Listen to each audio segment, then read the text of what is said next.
Hello, and welcome to another edition of Medicare Simplified with your host, Dave Miller. Hello, everyone, and welcome back. On a previous edition, we created a Social Security account. Well, for this leg of our journey, we're going to go into that and look at a few other things as well. So when you get into your account, you'll notice you can download, view, and print your Social Security statement. I highly advise you do that and keep it in a safe place every year. The next thing you can do is order a replacement card. So if you lost your Social Security card, you go on here and they'll mail you a new one within 10 to 14 days. Or they can send it to your email. Isn't it amazing how Uncle Sam finally caught up with modern technology? Okay, the next thing you can do is download a benefit verification letter. Now, this letter is important because if you're getting ready to do something where you need a loan, this will show proof of income. If you're getting ready to go to a new place and rent, then you'll need this to show proof of income as well. Right below that is a little bar. If you've got 4 green ones, that means you've worked 40 quarters, paid all your taxes, you're vested in Part A, so you won't pay a dime for it, as I said in the previous edition, and they have enough money to where you will get some form of check when you are ready to draw your benefits. Now, if you go down a little further, you'll see a chart with a sliding bar underneath it. If you slide that little ball left and right, you'll see how much money you'd get on your benefit check depending on when you retire. It's a good tool to use to help plan your budget for retirement. After all, you'll be on a fixed income, and this is a good thing to know. Now let's go back up and open up that Social Security statement. You'll notice that on the right-hand side, there are some blue horizontal bars, and they get longer as they go down. It's basically the same thing as that chart, only it's a little easier to read. And then below that, you'll see the chart on the very bottom of the page. It's a table showing different years you've worked, how much was reported on your W-2s for Social Security wages, tips, and salary. Make sure these numbers are right because it's important they be correct. That's how they're going to determine what your benefit check is going to be. So you want to make sure you got every penny coming to you. Now, in the previous episode, we talked about IRMAA. What is it? How does it affect your Part B premium and your drug plans? Well, IRMAA is income-related monthly adjustment amount.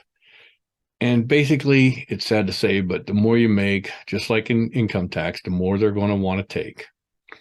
So, for example, if you made $91,000 or less, you would pay the bare minimum fee for Part B, and you would have no extra additional payments for your drug plan. Now, I'm just making up some numbers, but these numbers will be available at Medicare's website and Social Security's website as well. But let's say you made $192,000. Now you're going up one tier on the Part B premium, and they're going to tag on a couple of dollars to your drug plan. And you'll learn this in the penalty box episode, which will be coming up soon, that if you don't have a drug plan now and you get one later, there's a lifetime penalty, something we need to avoid. But again, that episode will be forthcoming. So as you go down here, you'll see whether you're going to pay the minimum or higher. And I believe $750,000 a year is the max. And you're going to pay a pretty penny for your Part B and your D. So that's basically what IRMAA is.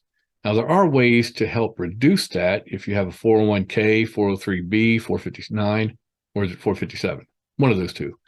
And also, you can do solo 401ks if you're self-employed. There's a number of ways you can put money into a retirement account to lower your adjusted gross income. So I highly suggest you get with someone like me who can help you out with that. So now you know what IRMAA is. There are several ways to get your Part B premium reduced.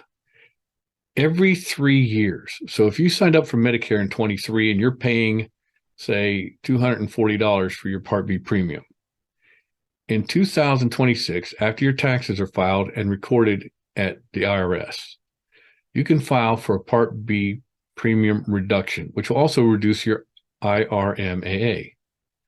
Now, the reason I say you have to wait 3 years and file your taxes is so their system can be updated. Usually around June is a good time to do that. Now, that could drop you down one level over the years. If you're up in the 500, 700,000 a year, it's not going to happen. But if you're just missing the next lower tier, this would be something you want to look at. I've had a couple clients actually do it, and it dropped significantly in some cases. Now, if you have rental property and you sell it, that is reportable income, and it's going to put you up a tier if you're not careful. So you might want to get with the financial planner, and if you're getting ready to sell some major properties or something that's worth a lot of money, get with them so they can help you not wind up in a higher tax bracket, but also keep your Part B premium as low as possible and avoid the IRMAA as much as possible. So those were the important things right there with your Social Security statement. And hopefully you better understand why some people are paying more for Part B than others. So I hope this will help you out. And I hope this information has been useful. This has been another edition of the Medicare Simplified podcast with me, your host, Dave Miller. I look forward to speaking with you again soon and continuing our journey. Have a great day. If you've enjoyed this podcast and don't want to miss future episodes of Medicare Simplified with me, Dave Miller, please subscribe wherever you get your podcasts. And don't forget to check out my book, Medicare Ready, Set, Go, available on Amazon in paperback and Kindle format. If you're looking for Medicare advice, please reach out to me at dave@mig4u.net or online at mig4u.net.